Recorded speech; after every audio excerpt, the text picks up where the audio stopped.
First is sponsored by Gillette, the best a man can get.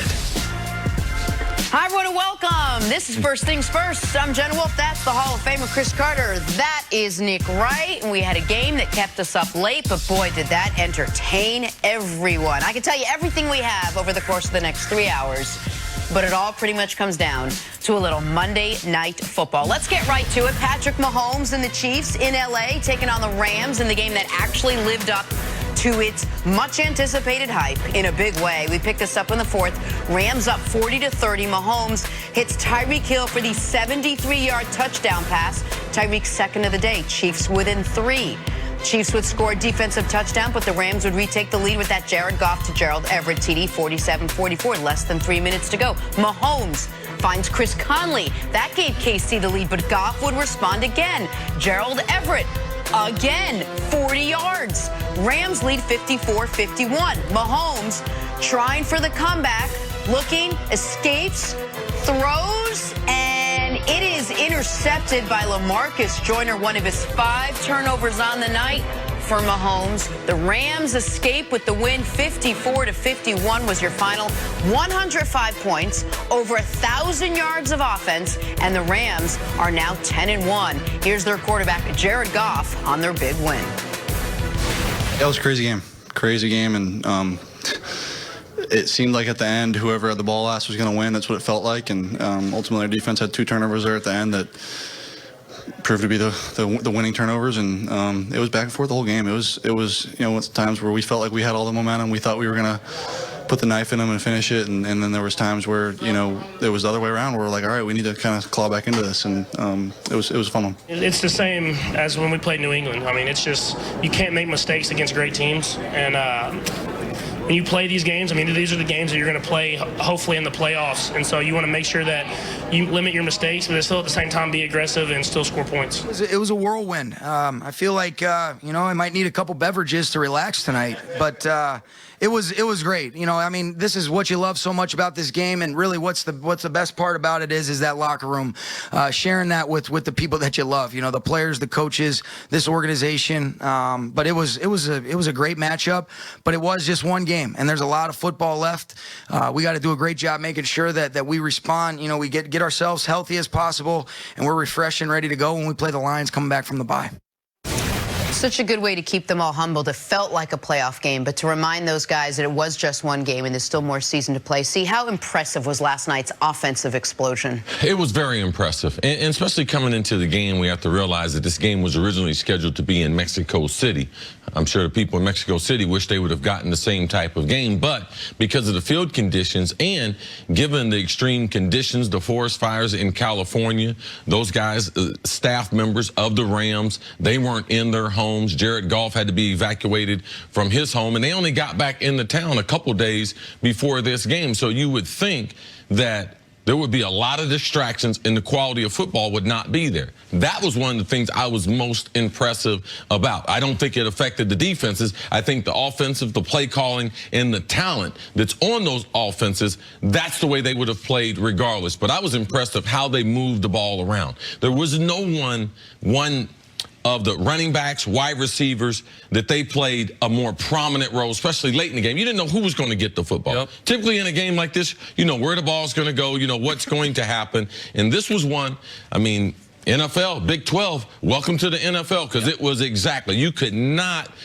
turn this game off. And last possession, eventually we thought that was going to be the winner, Nick. It felt like multiple times. The Chiefs scored to go up with less than 3 minutes remaining, and I think the response was, oh, you left the Rams too much time. Yeah. And then the Rams scored less than 2 minutes remaining. It's like, oh, you left the Chiefs too much time. And even after Mahomes threw the interception where Abukum hit him on the arm, they got the ball back, and you still thought the Chiefs might have enough time. There's never been a football game like last night.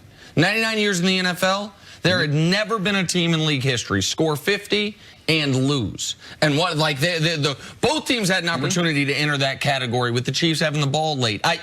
To me, last night was an example of, in a league with some of the best athletes in the world, some of the best athletes in that league, and some of the best minds in that league on full display. There is no one in the NFL quite like Aaron Donald, and he put his imprint on that football game. There's no one in the NFL quite like Tyreek Hill. And while C's absolutely right, they spread it around everywhere, the skill position guy that had the biggest impact was Tyreek Hill with his 10 catches for 215. There's almost no one in the league other than maybe Aaron Rodgers that can make the types of throws, good and bad, that Patrick Mahomes can. And there's no minds in the league quite like Sean McVay and Andy Reid, at least to me. Sean McVay and his ability to we lost Cooper Kupp. Todd Gurley's dinged up. Brandon Cooks is in and out. We will find different guys that can hurt you, and to turn Jared Goff into this level of player, and Andy Reid's embrace of college concepts. The screen pass touchdown to Kareem Hunt had three guys running in other directions. So as Bart Scott would say, disrupt the defense's eye discipline. And he ends up having a walk-in 30-yard touchdown. It was some of the best minds and some of the best athletes we have in the NFL. And it's how we got what to me was an all-time classic regular season game. I love that you brought that up, because you look at a game, if you looked at the finals, 54-51, you thought, oh, this was just all defense. But all offense, rather, excuse me. But it was great defense. It was great coaching. There was great scheming. I think if you take the score aside, you had a lot of everything by both teams poured into this game. Absolutely. With the rules, you're going to stress out these defenses. No one has 5 or 6 defensive backs that they can put on these wide receivers. Offenses have a huge advantage, but it was about the expertise of the passing game. How were these defenses going to come up with either turnovers? Because that's the thing now in the league. You got to be able to create turnovers and play good red zone defense. And that's what you saw in this game. Teams trying to hold on, trying to force them to have field goals, but ultimately turning the football over. I don't care how good your offense is. You turn the football over, it's going to hurt you. You lose the turnover battle, it's almost impossible to win if you lose it by more than 1. So that was, as much as we've changed the rules, it's still old-style football. You got to take care of the football, and I think that's what Kansas City, that's the lesson they should take from this game. Well, and see, you mentioned that teams aren't going to have 5 or 6 quality defensive backs. That's the other thing that jumped out to me in this game. A few years ago, after the new collective bargaining agreement came into place, we started talking about how there aren't enough quality offensive linemen to go around, that they don't have enough time to learn it from the college game to the pro game. It feels to me like we are, because of the new rules, because of the emphasis on almost freedom of movement of receivers, because of the way they have almost juked the stats to help quarterbacks and receivers, there aren't enough quality corners and safeties in the league, at least guys that are allowed to play the way guys played in the past. And so how can you make an impact defensively?